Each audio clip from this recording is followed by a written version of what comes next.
a bit and tell us kind of like what your role is at Undead Blocks and what you're trying to build there. Appreciate you guys having me. I am the main man. I am the engine that makes Undead Blocks and Wagyu Games go. For those of you that don't know who I am the founder of Wagyu Games, the makers of Undead Blocks.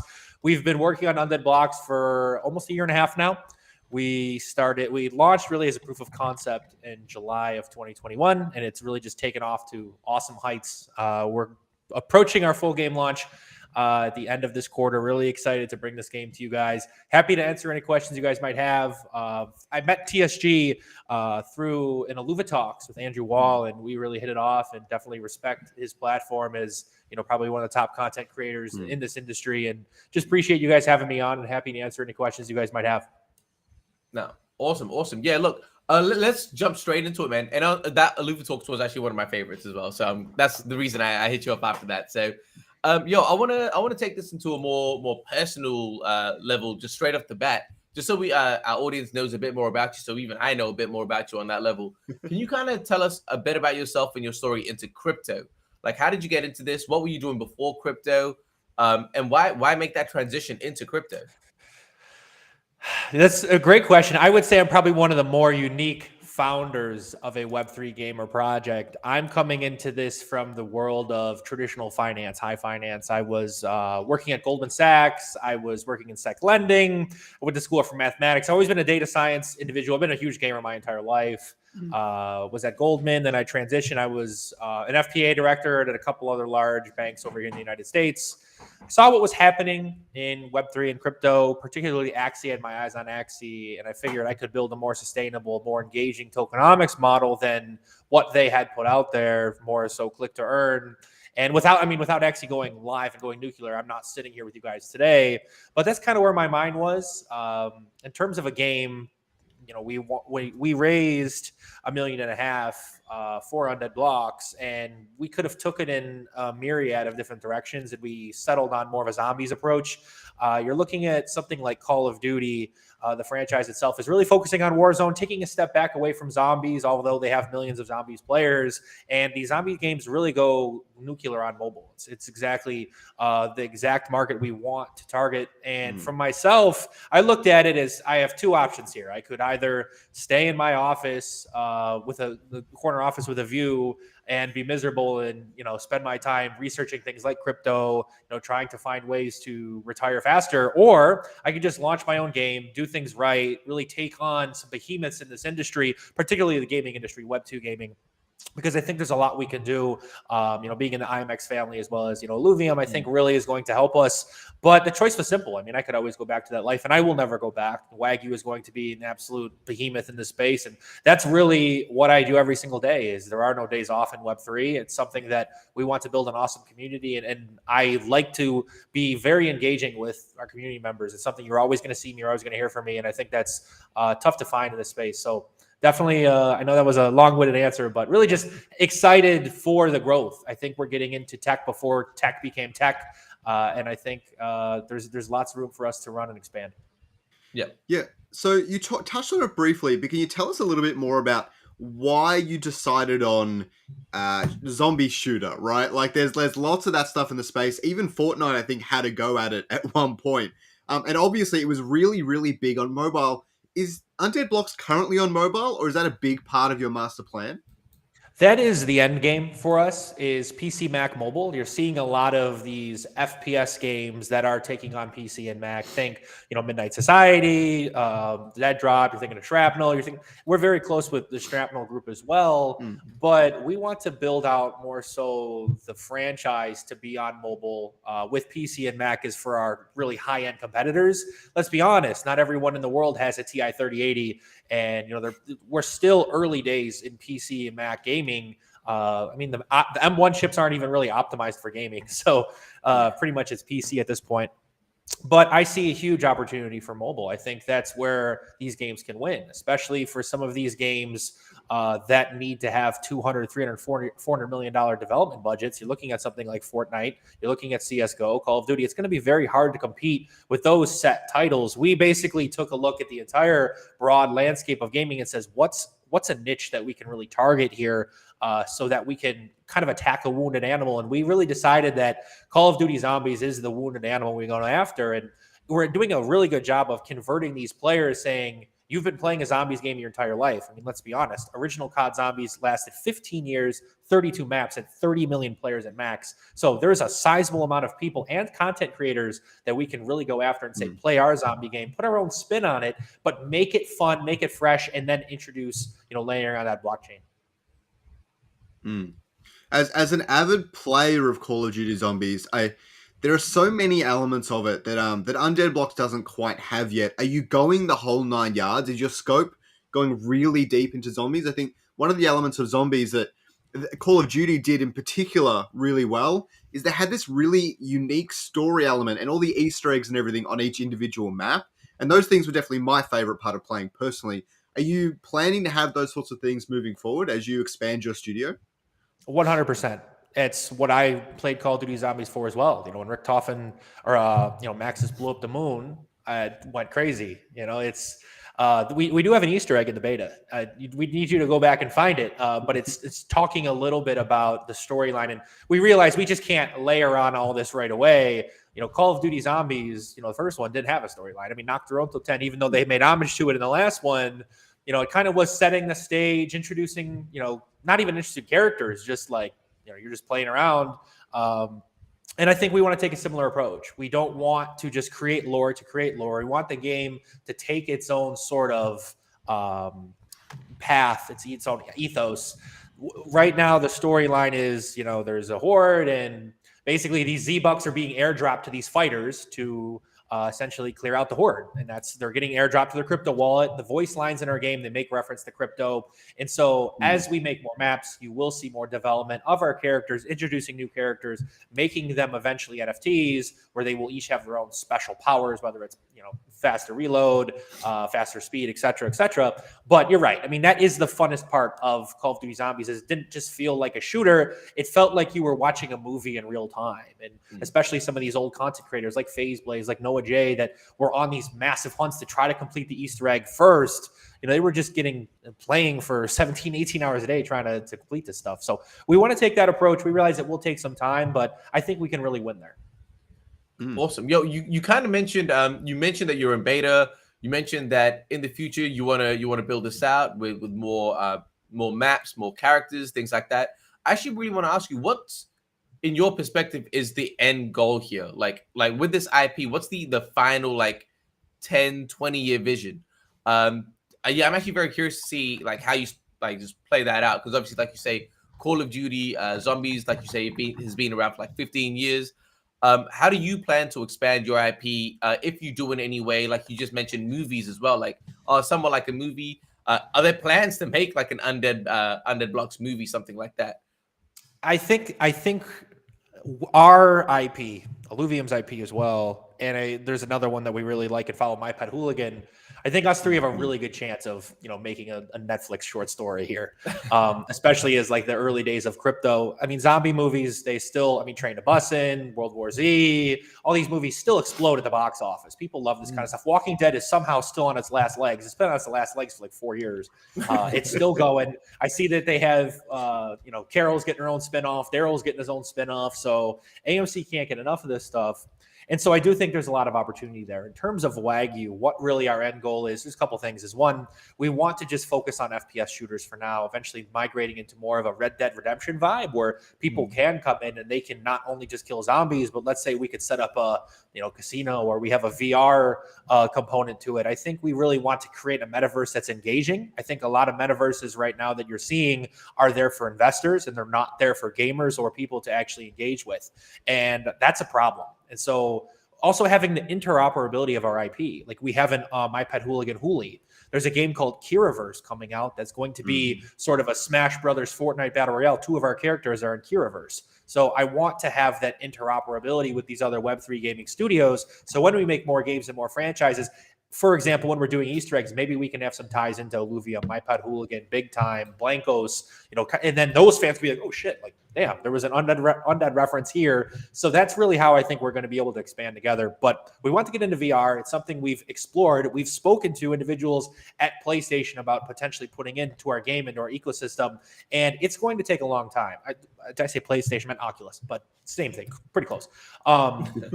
It's something that we are very interested in, but we have to start somewhere. And I think we can really win with Undead Blocks, but eventually our subsequent shooters will have the zombies component, but also PvP. It's not something that's really been done before, where you can have a more 6v6 counter op, initiative, but also be able to have zombies attack you and kill you as well. I think that's going to be something pretty cool for you guys to watch out on in the future. Do you think that there's going to be a ever a chance of like a Left 4 Dead kind of vibe where it's like a co-op zombie thing that you guys do? Yeah, because I know Left 4 Dead was amazing. Yeah, absolutely. I think there's ways for us to structure that so that people enjoy it. I think that in a free-to-play game, something that's more of a freemium model, it is harder to make those sort of co-ops, but it can be done. And it's something where as we expand the studio, we bring in more creative leads. We want to create a storyline here. It's, I was a big multiplayer of Call of Duty growing up, but I mean, I played every single storyline, even like World War II. Like, I just loved going back and just actually immersing myself, whether it's, the famous, scene from Modern Warfare 2, with Chernobyl and just all this kind of stuff. It's lost in gaming because I think it's got too competitive. The skill-based matchmaking has ruined a lot of gaming, and it's taken a lot of joy out of people's lives. And so we're taking more of a arcade casual approach with our shooter, but we do want to incorporate those storylines, that's for sure. Yeah. I'd definitely like to get a grasp on some of these dev times for the scope and all that sort of stuff, because that sort of thing often comes to my mind when we talk about these things. How long did it take your team to build the current map and all the weapons and everything? And just like, is a lot of that bulk work going to really help pushing forward? Like, how long do you think it might actually take you to get a couple more co-op tournament maps and things out in the open, if you had existing weapons and things, I suppose? I'd say our sequel is about 70% done. Just from my perspective, for you can call it Block Ops or whatever, Poke the Bear, called Black Ops, whatever. But we haven't settled on a name yet. But we shoot at each other for fun when we're just playing around. The engine is there. It's just mobile's going to take a little bit longer. We have a porting house in place. We are going through a funding round, and we want to expand the franchise.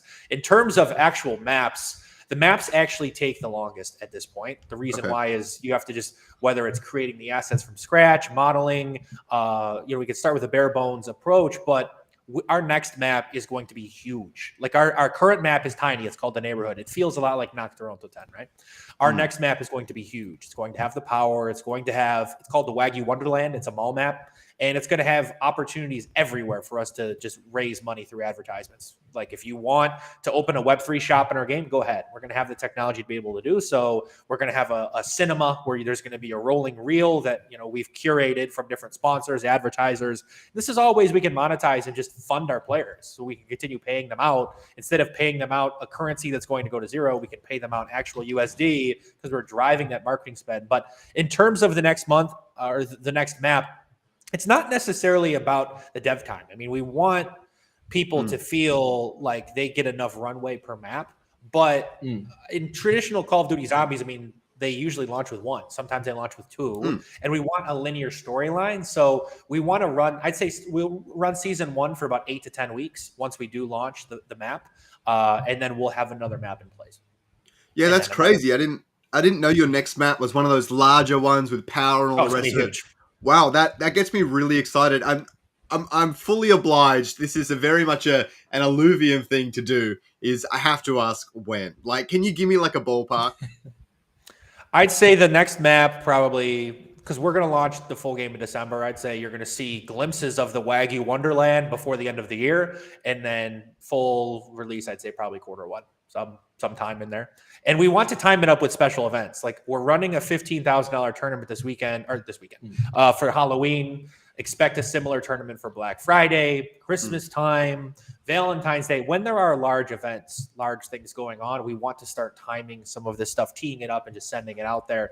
And I think that is when we really have an opportunity. For example, like we have a crossbow. Valentine's Day, you better believe there'll be Cupid's arrow crossbows. Like 4th of July, the RPG is going to be shooting out fireworks that have red, white, and blue. Like another one that we have is for St. Patrick's Day. There's going to be a perk called Luck of the Irish, and you're going to get a random skill that we're going to put in.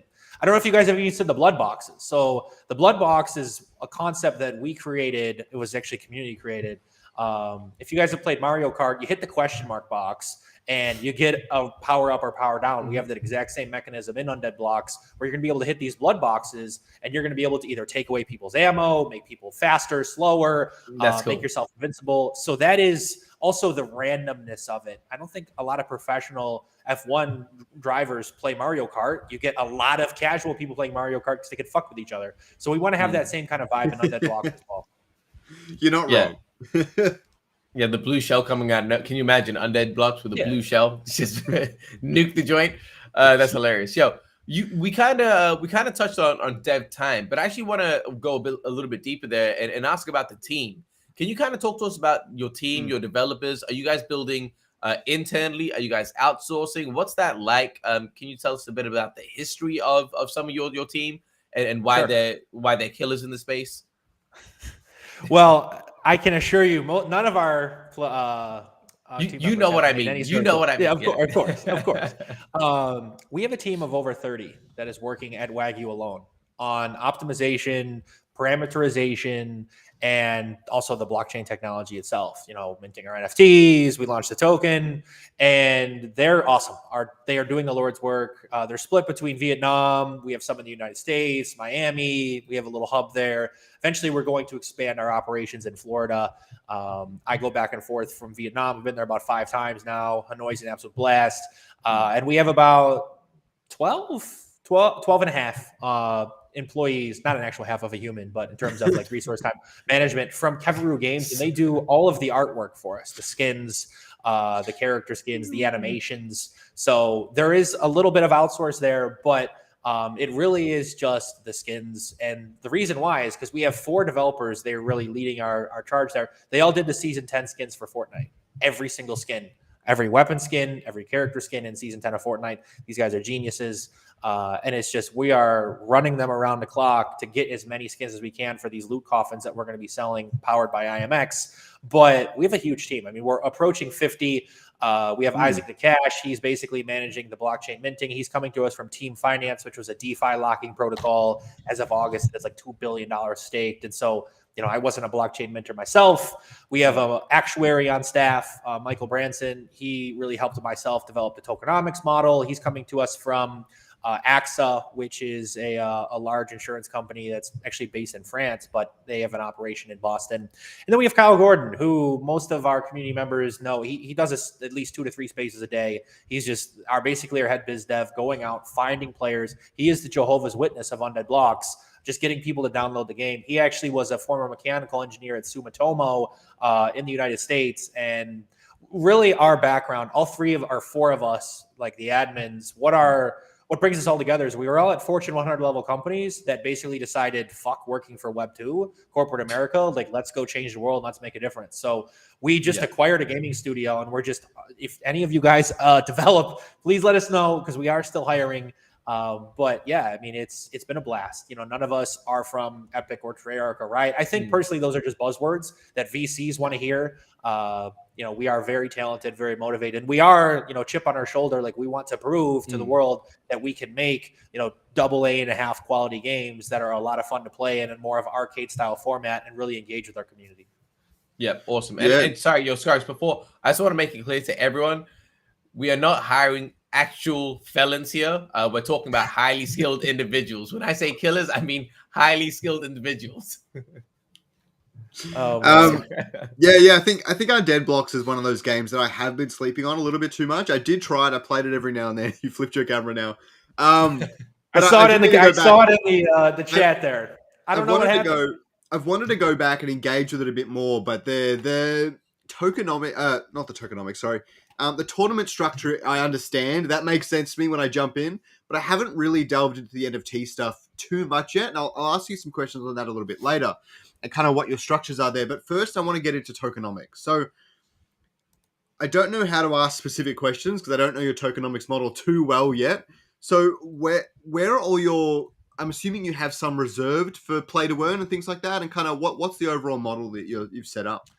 We do, and we don't want to touch a dollar of it, but it's there. And I think the reason why we're able to keep it there is if you actually look at our white paper, we were able to pull this off with $1.5 million. Shrapnel's some of our good friends. They're another FPS game. They raised 27% of their entire token supply through VCs, and they raised 15 million. We raised 4% at $1.5 million. So what we've been able to do is keep a lot of those tokens liquid, not have VCs continuously dumping on our community. Now, obviously, market conditions, everybody's getting railed, but we like where we're at. Now, in terms of that actual difference, okay, what like for 23, 24%, like most FPS games raise over 20% in the seed round. And we did 4. So what are we going to do with that excess is we're just leaving it in a kill to earn fund. Now we don't want to touch it. This is not going to be a game where you click the button, you kill zombies and you're entitled to undead token. It's going to be more random. It's going to be things like these tournaments. It's going to be also reserved for our weapon NFT holders at all, if any. There's only going to be 6,000 of them. So it's really hard. It's easy for us to keep 6,000 people very happy. We do not want to hyperinflate the supply, but the first wave of defense for earning is going to come from a revenue split in a form of healthy capitalism. So we're going to migrate and push a lot of people to free to play and own, where they can, earn a currency like gems. If you're thinking of traditional other games, Sure, but sure. You're going to be able to earn these NFTs that we can mint on IMX. Now, our diehards are going to want to buy those NFTs. They want to buy those skins. We're going to have voice line NFTs where we can make you a character and put you in our studio for a 2-hour recording session, and you can play as yourself. Like, there's a lot of different ways for us to differentiate, but the earning itself is going to be extremely limited. It's going to be for those people that have a weapon NFT. It's not the main focus of the game. We do want to offer it because I believe in healthy capitalism. If we get to 500,000, 750,000 players and they're all buying these loot coffins, we're generating serious amount of coin. So that is where the first wave of these earnings is going to come from. The second wave is through these sponsorships. Like, for example, Unmutable X gave us $15,000 to run a tournament on Halloween. So that is it's not even out of our treasury, and it goes to free to play to the public. So you don't have to have an NFT. You don't even have to have a crypto wallet to come in and earn some money. And that's also a big selling point for us as well, is we're bringing people consistently in the door, paying them a little bit to try our game. It feels a lot like Coinbase Learn and Earn. So that fund is there to pay out people an undead token, but we don't want to touch it at all. Right. And yeah. Oscar? No, I don't know. I'm trying to think of how to dig deeper into that, but you've said it really, really well. I just think like I had some people speak to me about kind of like the high cost of entry into the game currently, where there's $500-$600 even for your lowest tier weapons and things like that. How do you actually earn with the weapon NFTs? I don't know that side of things yet. If you own a weapon NFT, you earn for killing zombies, or so. Without going too in, you guys are smart gentlemen. I'll go into deep here. So basically, what you're going to be able to do if you have a weapon NFT, you're getting access to your own game mode and you're getting access to daily earnings. So the daily earning is actually going to be generated through these blood boxes. You're going to be playing the game. You might get a blood box that's a power up or a power down. You could also earn $1, $1.50, $2. It might just show up and say, ta-da, like, congrats. So that's how it's going to be. It's not guaranteed. It's going to be algorithmically based, and it's also something we can keep a fixed amount, a fixed supply per day. So we're not hyperinflating our supply. So it's something where by having more randomness to it, the more waves you survive, it will be an unlimited wave-based game mode. The more waves you survive, the more chances you have to scratch that lottery ticket and be a winner. But we're taking the DraftKings and FanDuel approach where the best players just don't come in and take all the money. We want people to come in with minimal skill level and still have a chance to earn because they're just participating and being a good member of our community. Yeah. And so can you dive in a bit deeper into what's the difference between into the free to play experience and a paid premium experience? Can you kind of talk to us about the difference there? Like, what can someone expect if they go in for free, and what can they expect once they start to pay? Really, I'll do this in two ways. Really, this comes down to we're basically running a nightclub here where it is free for people to enter, come in, have fun, earn a little bit. And what they're earning is regular Z-Bucks. They're called green Z-Bucks. You can use those over time. You accumulate them and you can buy a loot coffin. That loot coffin is going to be $9.99. You could pull an amazing skin, sell it on the IMX marketplace. Boom, you paid yourself. You got to compensate, or you just keep it because you like playing the game.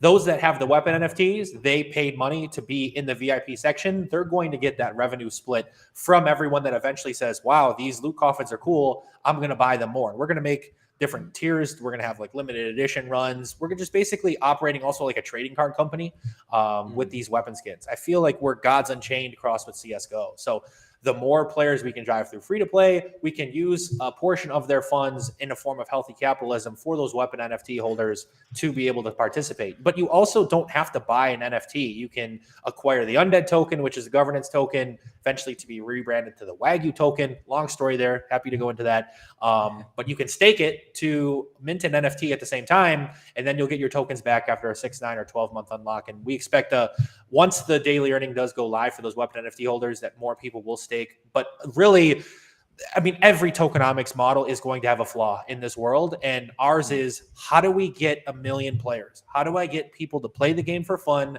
The game has to be fun. It has to be engaging. It has to have that storyline. We have to create a community. And if they will participate and they purchase free-to-play cosmetics, everything's in great shape. That's where ours is. It's, where the money's coming from.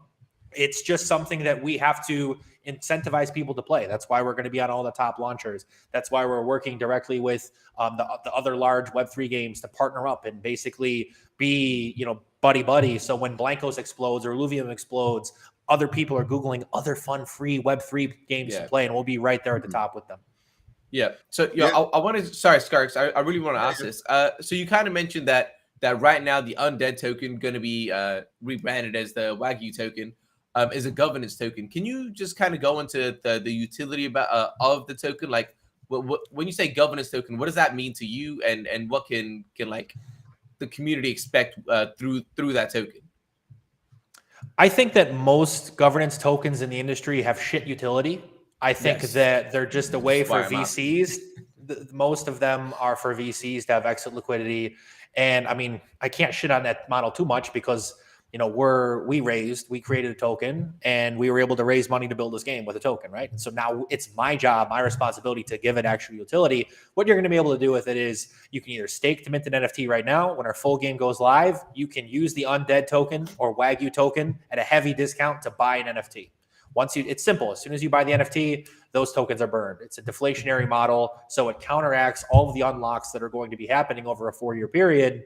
And that's why I'm just so heavily focused on bringing in users as fast as we can, because we are building more games. That's why we're going to mobile, because mobile gaming dominates user growth. Not everyone has a TI 3080 that can play these awesome games, so we go to mobile. We're also working directly with MasterCard for a on and off ramp solution for our NFTs. If you don't want to pay in Wagyu token, that's fine. Use a credit card, use a debit card. But we want to give people the option at a heavy discount to use a token, give it that actual utility. And we're also going to be doing battle passes as well. You're going to be able to acquire a battle pass with Wagyu token. You're going to get access to special challenges, quests, maybe unlock different cosmetics with the battle pass as well. Yeah, so I just want to touch on a few things you just mentioned. So the first one is you earn the green Z-Bucks, and then you said $9.99 to buy a crate. Is the Z-Bucks the $9.99, or do you need to pay $9.99 extra? If you go to our website, what it's going to say is, okay, you want to buy a loot coffin for $10. You can either pay in fiat, you can pay in Wagyu token, you can pay in the gold Z-Bucks that you've earned through tournaments, or if you're a weapon NFT holder through daily earning, which is what's live right now, or you can pay in green Z-Bucks. It's going to be a ton. It's going to be a lot. People are going to have to play for a long time to get enough green Z-Bucks to do it. But there will be a path for them. That's the path for free to play is if you grind enough, you're going to have an opportunity to buy a loot coffin, but it's going to take you days to do that. So it's not something that you can make a full-time job out of, but you want to come hang out with your friends, feel like you're earning a little bit of sweat equity. That's how it's done. There's just going to be a drop down with those 4 things. You can also earn those green Z-Bucks through completing daily, weekly, monthly challenges, like having a checklist, kill a zombie with a grenade 150 times is just an example. So stuff like that. We want to encourage people to play for free, put in a lot of work, not a little bit of work, a lot of work if they really like the game. And then there is that sort of ramp to be able to buy something.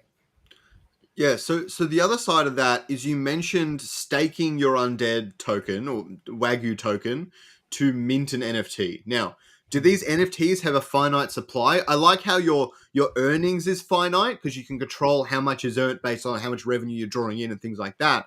But are the NFTs finite? Because if not, then wouldn't the NFT supply expand and then potentially everyone's earning a bit less or whatnot? Or It how is does finite. that kind of work? It's capped at 6,000. So what happens when that's they're a on number. out? Then we do something else with our stake to mint. Most likely at that point, we're going to be on our game number 2. And if you want to have premium access to game number 2, you can stake to mint one of those. Because keep in mind, we're going to have mobile as well. So there's a lot of different ways. Undead Mobile, we want to have it interoperable as much as we can with PC and Mac, but not at like a tournament level. Like the mobile people will get wrecked. But maybe for Undead Mobile, we set up our own earning structure and you can acquire one of those NFTs. Or for Block Ops, we have those weapons available for sale. Because like I said, the sequel is about 70% done without us even touching it right now. So that's... We always have to come up with something new, right? And that's how we grow as an ecosystem and as a group. We have to have that off. If stake to mints out so quickly, like right now we've minted 350 of these from people that are using the Undead token. We have 2,500. We did an Apocalypse sale. Now we have 350. So there's 20 or 3,200 left to be minted. If those fly, I mean, that means our ecosystem is flying and everybody's having a great time and the full game launch is going really smoothly. So it's a good problem to have. It's a great question, but we don't want to dilute it. If you buy an NFT and you put up your actual hard-earned money to buy one of these, you shouldn't have to worry, are they going to, mint another 95,000 of these and now my item and my asset's worth nothing? I don't believe in that. And I think a lot of these other projects do it because they either want the liquidity or they just know they can. I think that's wrong. I don't think that's the way to operate a business. And there are ways for us to get creative without just diluting the supply of the NFTs, the people that believed in us when we barely had any beta footage. So that's at least how I see it. Yep. No, that's fair. And what kind of players, like what are the numbers of players that you're getting right now? Because I've heard, like, honestly, truth be told, I don't play first-person shooters. It gives me vertigo. I actually can't just I just can't do it. But I've seen a lot of videos about it. I've seen a lot of coverage. I've seen, like, obviously you were on Illuvium Talk, so I see that you guys are making massive moves. But I'm actually curious, what kind of numbers are you guys getting? Like, how many players are in your Discord? How many players are actually playing, daily players, things like that? What's that like? And what's obviously the end goal is to go as big as possible, but realistically, what's kind of the goal for open beta when that hits? That's another great question, TSG. And this is something I'm pretty passionate about because I see other games that are just completely lying about how many players they have. A lot of them are riddled with bots. I'll be completely honest. EV.io tried to tell their community they had 700,000 monthly active users, and none of our players have ever played EV.io. And when they go in there, they play against the same 3 or 4 bots every single time they fire up a match. Like, I could send 100,000 bots to a website, get a bunch of views, and talk about it. And it's a great game. Like, I'm not here to throw shade, but we've been giving away actual USD. I mean, we've been giving away actual USD. Fractal did an EV.io tournament. They had 1,200 players. How can they have 700,000 monthly active users when there are only 1,200 played on Fractal? MetaOps did a Fractal tournament. They had 250. Our last tournament, we had over 5,000. So that's where we're at. We're in a really good spot. We had 11,000 unique participants playing our September free-to-play and earn series. We're giving away $10,000, $15,000, $20,000 a weekend. And the most we've been able to get so far is 5,500. So that's how early we are in Web3. I mean, imagine if Fortnite did that. Imagine if Fortnite said, we're going to give away $100,000 free to play, none of this cash cup bullshit. Imagine if they just said $100,000 free to play. How many people do you think they'd play?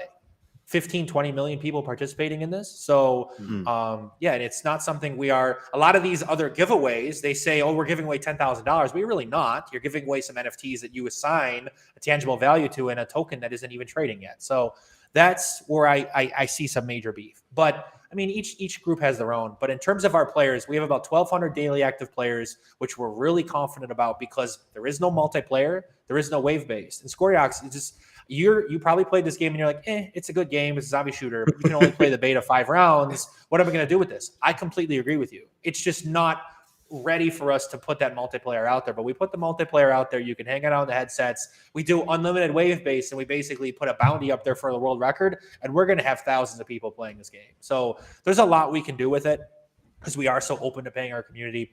But there is a standing challenge. If we get to 10,000 players on my Halloween bash, my birthday's also on Halloween. Go Hey, on Halloween? On Halloween. Wow. Yes. If we get 10,000 participants, I'm actually jumping in Lake Ontario, which is a huge lake in Western New York, where I currently live in the United States. Shirtless, maybe even no shorts as well. Depends on how much I can get away with. We're going to give away, some money. We're going to give away NFTs, but basically we're going to film me jumping in the lake. I think we can hit 10,000 because now we have 3.5 weeks to really promote this thing. And that's what I'm most excited about. So many people are going to tell you they have 100,000 on Twitter, 50,000 on Twitter. It's LARP. The only community, I'll be completely honest with you, that we've tracked that has a lot of engagement is Illuvium and Star Atlas. Those are the two big dogs in the space. And everybody else has a verified Twitter, which you can easily pay for. And these other groups that get their CEO or whatever verified, they have 1,000 followers on Twitter. I could pay $5,000 to get my Twitter verified tomorrow. That's a waste of money. So we just want to bring transparency to Web3. We are so fucking early. I'd say we probably have 100,000 people that have played a play-to-earn game. And that's probably the max. And it's going to exponentially increase as the games get better. And really, one game just has to explode. I'm really hoping it's Blankos with their Epic Games launch. It could be Illuvium. You guys have a massive community. But we just want more butts in the seats. If people play these games and say, yeah, they're fun, they're not totally shit, it really gives us a good chance. And I'm kind of rambling here, but the problem is all of these Web3 games are Web2 offshoots. You look at Undead Blocks and you say, yeah, I've played Call of Duty Zombies. Why would I play this piece of shit? Like, that's why we're putting in the blood boxes, because we're creating a new game, a new fun gameplay loop, but similar enough that people will enjoy it. You're looking at Blankos. Oh, it feels like Fall Guys. I've seen people call Illuvium Pokemon Stadium. It's not true, but I've seen it on Twitter. It's not gonna Diablo with big time. I've seen this. We see this stuff, and so that's why our biggest goal is how do we differentiate from a Web2 offering, make this game fun and unique and friendly, not sell it as a blockchain game, sell it as a new fun game to play using this new technology. I think it's really going to help us. Joe, sorry, Skarx, I want to jump in real quick. I'm so sorry, man. There's so much stuff that you're saying so interesting, and I want to dive in so much deeper. You've said multiple times already that we're very, very early. Like you say, you think there's 100,000 max that have played Web3 games. I know, again, it's a hard question, and we're kind of just guessing here. But based on your perspective, what is like the time frame that you think that, all right, we are going to start to really make moves and we're going to get real adoption in Web 2?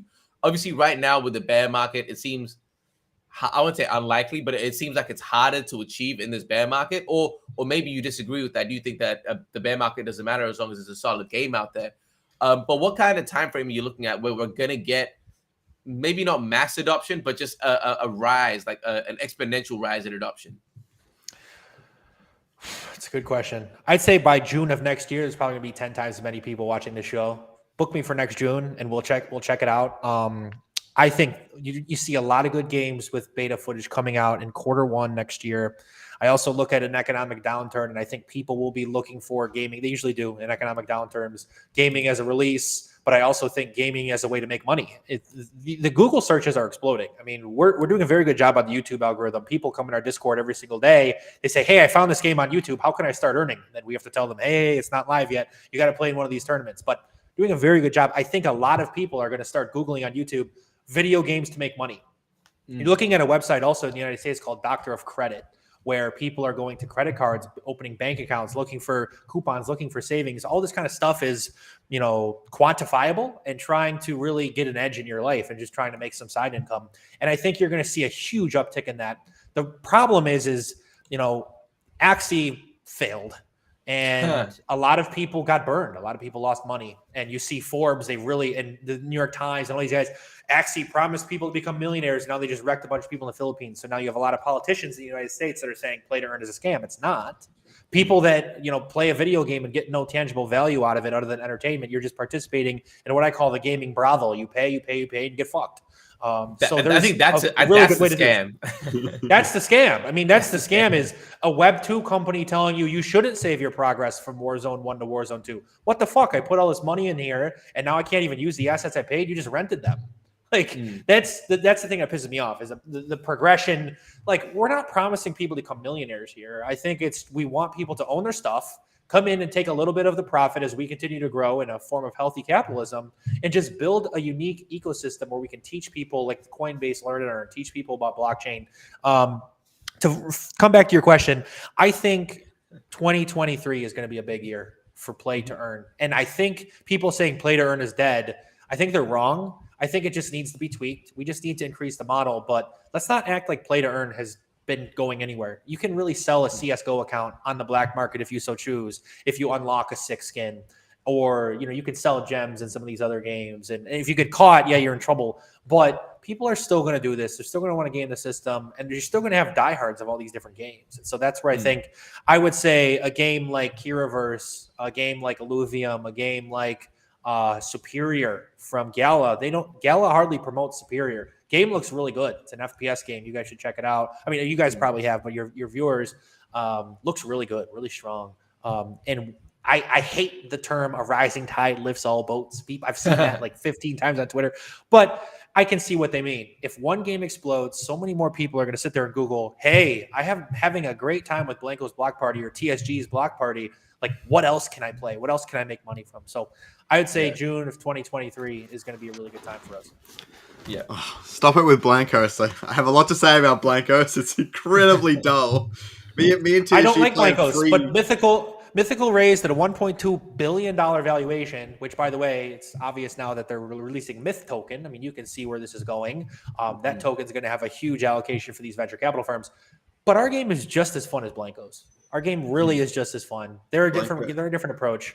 But Blancos is dull, and Undead Blocks beta is dull. Like we know this. I'm not going to sit there and tell people this is why we're not reaching out to content creators right now. TSG is because it's not the time. I can't go to Noah J and FaZe Blaze and say play this. They're going to say, "What the fuck was that?" I got to wait until this game is good enough and it's hot and people are talking about it and say, "Okay, we're going to bring you guys in now," because their community is going to say, "Holy shit, like that actually was fun. And now you can make a little bit gaming as a side hustle. Sign me the fuck up for this." So that's what I think we're really going to have the opportunity. And that's going to be happening in December.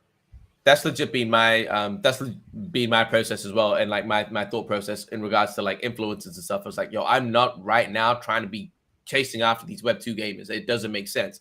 Without PvP and the hook, it doesn't make sense. And the worst thing you can do is, like you say, get a whole bunch of people excited about your product and then have to tell them, by the way, sit tight and wait. Like, they're not going to do that, man. We live in such a fast-paced society that there's no way asking someone that's not already super passionate about it, like, we could wait because we're passionate. But the general Web 2 gamer does not care. They just want a finished product. And onboarding them now is just the worst like marketing move that you could possibly make, in my opinion. It's just a very short-sighted. Yeah, it's a short-sighted. It's a waste of funds. Yeah, exactly. Yeah, honestly, I do want to continue with the comparison because, like, honestly, in my opinion, Undead Blocks is already 30 times more enjoyable than Blancos, and I'll tell you exactly why. I jumped into Undead Blocks and I got to shoot some zombies, and it was crazy fun. And I repeated it quite a few times, actually, because the tournament leaderboard and everything, I'm quite competitive. And it was really engaging.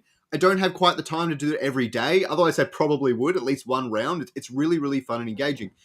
My first impression when I jumped into Blancos was nothing good. Firstly, they try to sell you things on the opening menus, right? Like, it's pretty awful. But when I got in to play the game, it was incredibly dull. Now, I'm sure it'll get better and improve and everything, but I moved so slow, and in my head, I instantly compared it to every other good game like that. I love Fall Guys. I love Fall Guys a lot. And when I jumped in, and my first impression was, this is definitely not Fall Guys. This is really slow, really weird, really janky, and did not explain the game very well. Even in its UI, it did not explain anything. Fall Guys has 3 little tooltips every time you enter that tell you how to play. Very simple, very straightforward. Anyone can jump in and play instantly. And without that in Blancos, it turned me off very quickly, which is just saying, like, just the way you carry out your game and bring it to market is really, really important. And that's just my little hot take there. So we'll move on from there further into Undead Blocks. Can you tell us a bit about your current game modes? I haven't played it in a little bit. I played 2 or 3 months ago. I want to try it again every now and then. But I don't quite know what has changed since then. So what are some of the major game modes that you currently have running? So we have the pistol speed run, which is basically try to kill zombies as fast as you can in 2.5 minutes, where people are continuously fighting for that world record. We have the MP5 massacre, the AKM assault, kill as many zombies with those weapons as you can in 10 minutes. And we also have gun game now, which is you start with a pistol. The more you kill zombies, the more you can actually change your weapon. I love Eventually, gun game is a blast. It's our top game mode. For multiplayer, we're going to be adding more game modes as well, adding those blood box components. Eventually, you're going to be able to target each other. We're designing a capture the flag mode where if you're playing 2v2, the flag is going to move, but the algorithm for the zombies is basically going to be like protecting the flag, and you're going to try to have to shoot through them to get the flag. So that's another game mode that you can look out for. And there's also going to be a game mode where your weapon is going to change like every 10 seconds. So every 10 seconds, you are going to get a new weapon. You could get stuck with a crossbow. Like one of my biggest beefs about Call of Duty Zombies, and I guess it's not really a beef because you had a lot of content creators like Noah J change it up, is you just use the same 3 or 4 weapons. Like even OG COD Zombies. I mean, all you wanted was a wave gun, and maybe you threw the Browning out there, or you had the flamethrower, and that was it. Like the rest of the weapons were done. But like if you can put players on their toes so that you can't just run around train, hit them with the wave gun, why not do that? Why not make them nervous, make them upset? And also we want zombies to be flying in very quickly, very on top of you, not like a shock kind of factor, but more of we want this to be a difficult game. Elden Ring became so popular because it was very hard. And I think that's what the approach we want to take, where people can say, oh, yeah, this is Call of Duty Zombies, but it's a lot harder than what it used to be. I think that's really going to resonate well with our community. I think, I like the idea of changing up weapons and things. There's nothing worse than when a game has this really fun game mode they bring out for a little bit and then get rid of it. I'm not talking about like your Easter egg hunt or your Kill Santa game mode or whatever. I'm talking about like really fun stuff like things like gun game, because there are games in existence, at least probably in early on in Call of Duty's days as well, where they probably brought out gun game for a weekend and they got rid of it for a year. And I was like, well, that's just ridiculous. Why not just keep everything there all at once? And there are obviously reasons for that. I want to talk more about your multiplayer because I still don't quite understand what's happening there. Can you talk to us about what your multiplayer currently is like and what you want it to be like in future? Because being able to shoot other players, even my imagination can't picture that. Do you want to talk about that to me? Yeah. So we're actually soliciting 100 NFT holders to participate in the multiplayer beta. You guys are going to start seeing footage very soon in terms of the multiplayer. And what we want to do is we want to incorporate those blood boxes to really fuck with you guys. Like most Call of Duty Zombies games have been like 4 people trying to survive as long as they can. Eventually it will be the last one to survive wins, kind of like a royale, right? The map isn't going to get smaller, but the zombies will keep coming. They will be harder, and it will eventually at some point become a fight for resources, a fight for survival, eventually pivoting towards a PvPvZ where the maps get large enough, the engine is, fine-tuned enough to support it, where we can do something like demolition or headquarters or team deathmatch. There are zombies, but you guys shoot each other. So look out for that as well, but not something that's going to be on the first release. Really, for the first release, we want to tune up the blood box mechanic, but I think it's going to provide a unique twist where you could be on wave 35 and the person that survives the longest is the one that gets all of the earning. And all of a sudden, their gun gets switched to a sniper and you hit the blood box, you take away all their ammo, and then they just die. Like that kind of stuff is good content. It's memeable. It makes every game, every match unique. But it's something where we want to keep people on their toes. So expect multiplayer footage within the month, and expect we're soliciting 100 NFT holders. All they have to do, if you guys are interested, if you're watching, is just fill out the Google form that's in our Discord. I can also link it at the end of the interview as well, and just tell us if you've ever had like QA experience, why you want to play. We want to reward the most rabid community members, and this is something that is important to me. It's what we did for single player beta too, is we rewarded the people that are the most active in the community and really most excited about this game. So lots to come with multiplayer. I wish I could show you footage, but it's going to be out fairly soon, and it will be in the full game launch before the end of December. So really excited for multiplayer. Okay, so I just came up with a new lifelong dream for zombies. Can you make this happen? Okay, this is the kind of conversation I love. Go for it. Gigantic map, 1,000 people. Zombies continuously increase over time, but it's just like a giant battle royale, and the world feels a bit more like it's living and breathing because there's zombies everywhere. It's just like living through any zombie movie ever. You know what I mean? And then So you're saying like a battle royale survival mode? Is that what you're saying? So it's something zombies, that is so you need coming. Crazy. We're starting with 4 players. Eventually, we will get to 8. We will get to 12. And when we get to 1,000, and if you get hit by a zombie once, you're out. These matches will be insane. You know, obviously, we need more developer power, more manpower to physically put this in.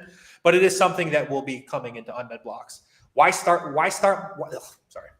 with just 4 players? Like, why not get a group of like you said, 500 to 1,000 people? Everyone readies up, and if you get hit by a zombie, you're done. It's like dodgeball at that point. Like that, those matches will be so intense and so epic.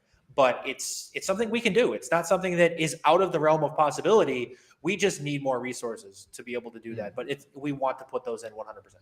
Okay, so here's the next side to it. Right now, get ready. All right. I'm just gonna make it even harder. Communication features. So if you see someone, you're like, shit, we're going to have a better time surviving together than separately, and you can stab people in the back and all the rest of it. You know what I'm saying? Yeah. Oh, man. It's also like imposters at that point. I love a good Mexican standoff. I love people like compromising each other, but it's kind of like one of the comments is close. It's like Apex Legends Halloween events. Like it's something that is very unique to gaming, where you can bring in so many people in an ecosystem and do things, physical actions you wouldn't be able to do in the real world. I think I love when I watch clips of people like streaming CSGO or streaming Call of Duty and just random shit happens to them. I think this is such a unique opportunity to have that random stuff happen. And also just making each individual match different and unique. There's only so many times you can play through a fun gameplay loop. The Call of Duty Zombies lasted 15 years on the same core gameplay loop. We know that loop works, but there are ways to tweak it and make it more fun. And that's literally a perfect idea. I think we should just call it the Scoriox. We could just call the map the Scoriox, or I'm probably pronouncing it wrong. The Scorio. I think the Scorio is a bit better. See, I don't think you guys saw that, because before the show started, I was like, "Hey, Scorio," and it's like, "Dude, there's an X on the end of your name," and I was like, "Sorry." I apologize, but if we just call it like the Scoriox as the game mode and no one knows what it is, and then they just had to have watched the stream to be able to identify, I think that'd be hilarious. Hey, stay in touch. I'll help proximity chat. I see people talking about, yes, we will have proximity chat. 100%. Yeah. Any game that takes away proximity chat, like you're just catering to people that try to ruin the game. But 98% of people want proximity chat. If you ever get in your life, like that's what makes things go viral. It's a fucking blast. Like if you get wrecked, I want to let you know you get wrecked. Like I hate games that take it away, and that's an easy implement. So yeah. Stay in contact. We'll discuss the idea. We'll push it forward. I don't know if you've ever played a game called Escape from Tarkov. Yep, Tarkov. That game. That game's pretty incredible, but yeah, it's so close to getting to that next level. But yeah. TSG, you got anything else? Yeah. Actually, there's a question that I wanted to ask. Again, we've kind of talked about Call of Duty Zombies like a lot, and this is a conversation that I have a lot in my other podcasts as well. I think it's such a fascinating conversation, but the idea of these major IPs. Let me try and like word it in a way that I can get it across. But like these major IPs like Call of Duty, for us it's like TFT, League of Legends. What are your thoughts and feelings on, one, are they gonna come into the Web3 space? And two, if they do, how do you think that's going to affect you guys? Because they've already got that well-established brand. Like, do you welcome that? Are you somewhat of like cautious of where, like, just what do you think about that? Because there's pros and cons, right? Because one, it brings a lot more people into the space. Cons, they could leverage their brand and kind of just take over. Like we've seen it happen with in Web2 generally. So what are your I'll leave it there, but what are your thoughts there? I think they're not going to do it for now. Okay. I mean, I'm not ruling anything out. They're making so much money hand over foot from these free to play. I mean, Epic is just mowing the lawn with how much they're able to generate from Fortnite. They're able to do that because they do the cross IP so well. Dragon Ball Z, Star Wars. They're really able to bring in these people that had no interest in playing in Fortnite, but then they hit a franchise that they love and are obsessed with, and they come and buy shit. So that I don't think they're coming. And the reason why I say that is because they're making so much money. It's going to take a group like the best example for that is NFT Worlds. I think I have that right. Where Minecraft shut it down because so many people, they didn't shut it down because they were scared of NFT Worlds. They shut it down because so many people were investing time and resources into NFT Worlds that they wanted to ban NFTs from their game. And that's where I think it's all about a money issue. If these free-to-play games are still continuing to monetize as much as they are, I mean, $100 billion spent in the last year alone in gaming, why would you change a model that works? I'll give you another example. GameStop NFT has a GameStop NFT marketplace that's run by GameStop, right? One of the largest Web2 companies under a lot of scrutiny because of how volatile their stock is. And we have tried to get GameStop branding in our metaverse.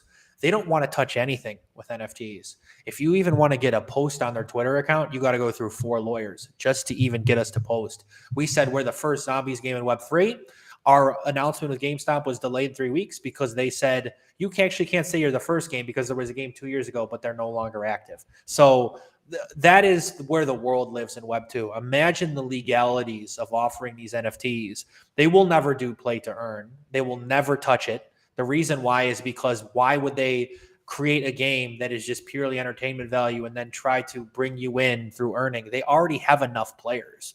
You know, they're at least the Giants do. I know the Call of Duty's kind of hemorrhaging players lately, but a lot of people are coming back from Modern Warfare too. I mean, Vanguard just flopped. And that's another funny part. This is kind of a tangent, but people want to talk about how Web 2 games have to reinvent themselves, and literally Call of Duty is just making the same game over and over again.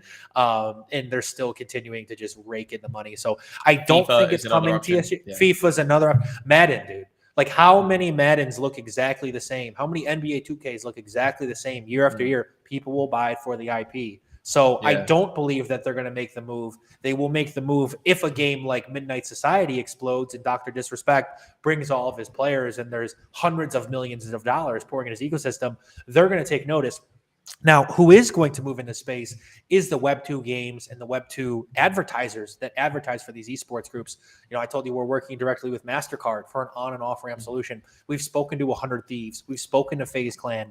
They're open to it. Our game's just not in a good enough spot yet, but they're open to promoting our game and having their streamers play our game. So that's who I think is going to make the first move. It's not going to be the Web2 game developer. It will be the content creator, because you're looking at streams. And I know this is kind of a touchy subject, but we're going to go there. You're looking at gambling streams taking off. That's one of the largest areas of growth on Twitch right now, is people watching Drake, you know, bet $50,000 a day on roulette, or some of these other streamers that are just, that's why Twitch banned it, because a lot of these other OG content creators were hemorrhaging viewers en masse to these people that just were watching these gambling streams. So I think that's going to be an issue that we also face. And that's why we're trying to move away from being branded as a Web3 play to earn game and more of just a Web2 game with the blockchain technology on top of it. So I know, long-winded answer, but I don't think it's coming. I'd say 2024 at the earliest, they'll give it a look. We're going to have to generate some serious revenue, make some serious noise for player growth. They're laughing at all of us right now.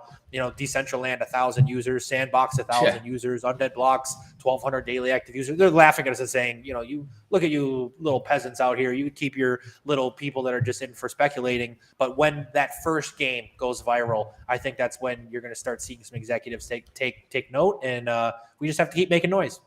Yep, I agree with that. Like I said, I've said it multiple times. Well, I feel like the Axie was kind of proof of like idea. It was like, oh man, okay, so we can get people on board if there's something like really worthwhile for them. And at that time, like we say, Philippines, Southeast Asia was like, yo, $10 is a lot, right? The amount that they could earn was a lot when you trade in their currency. So that was like a proof of idea. And I think, again, I've said this, and obviously I'm internal, so I am biased, but I think like a game like an Illuvium is like a proof of actual, like, yo, a AAA game that matches the quality. That's going to be like when people start to look and be like, oh shit, they actually have something here and they're building out like a whole bunch of players.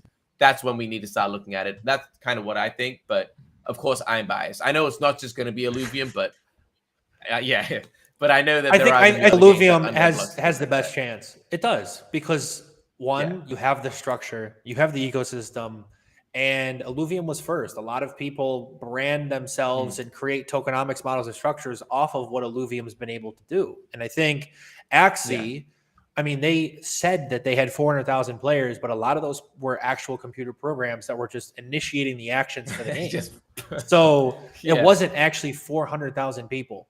And I want you guys to know, let's be honest here. There was a lot of hit pieces about Axie.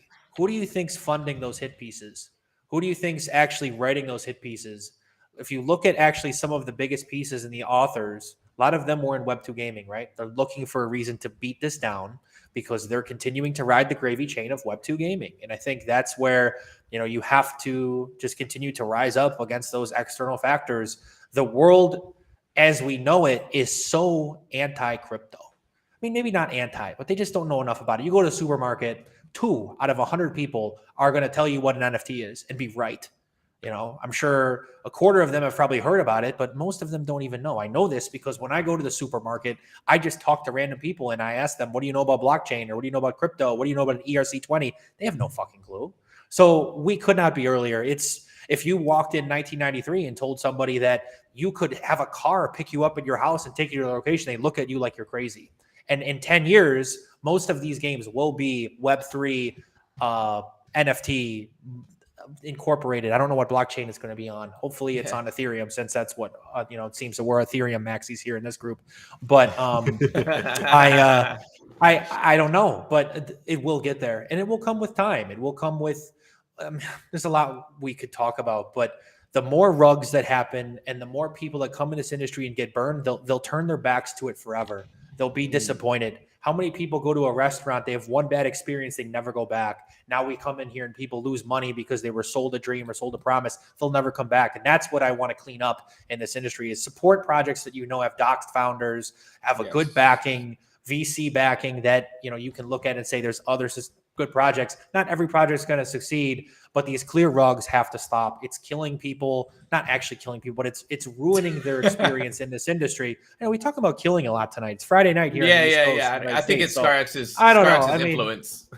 Scoriox has just got that look about him. But he said he was going to watch Dahmer later, so he's got to finish that. Oh no, that was you, TSG. He's going to watch Dahmer. No, don't put this on me.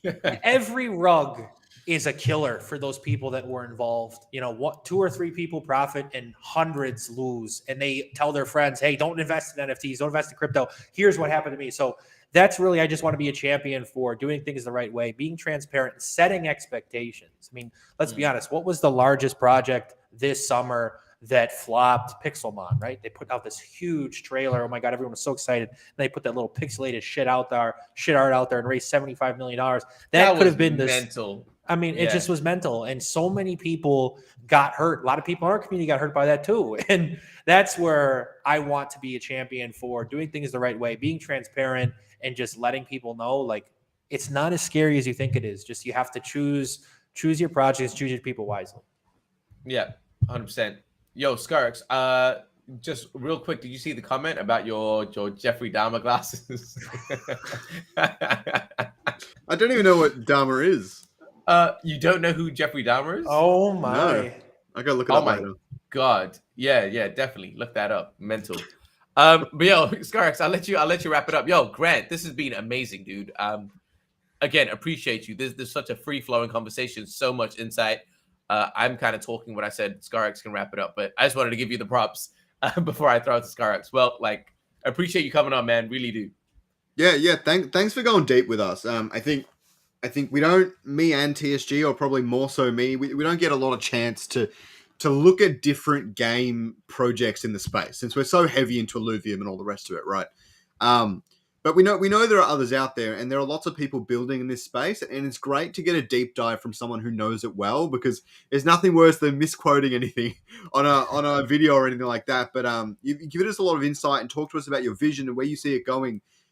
And I'll leave you with some of the words you started us off with, where you said that you don't necessarily have to be a game designer to build a really good game, right? You haven't come from necessarily a game design background, but you have a vision, you have something you want to build, you have people that you speak to that can tell you the right way to do things and things like that, and you have the passion for it. I think that's what any of us here are doing. Anyone that's in building in Web3 is doing. And it's just, if you have something you really want to do and you're passionate enough to build it, then you can figure out the logistics later. So thank you so much for joining us. Thank you for all your insights. Thanks, audience, as well, for coming, hanging out, chatting with us as well. I really appreciate it.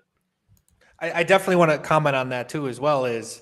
I'm coming from the world of analytics. Look at all these people that you guys are soccer fans. Look at all the analytics departments now that those people never played professional soccer, but they can run an organization, they can find insights, and they can find ways to make things more efficient.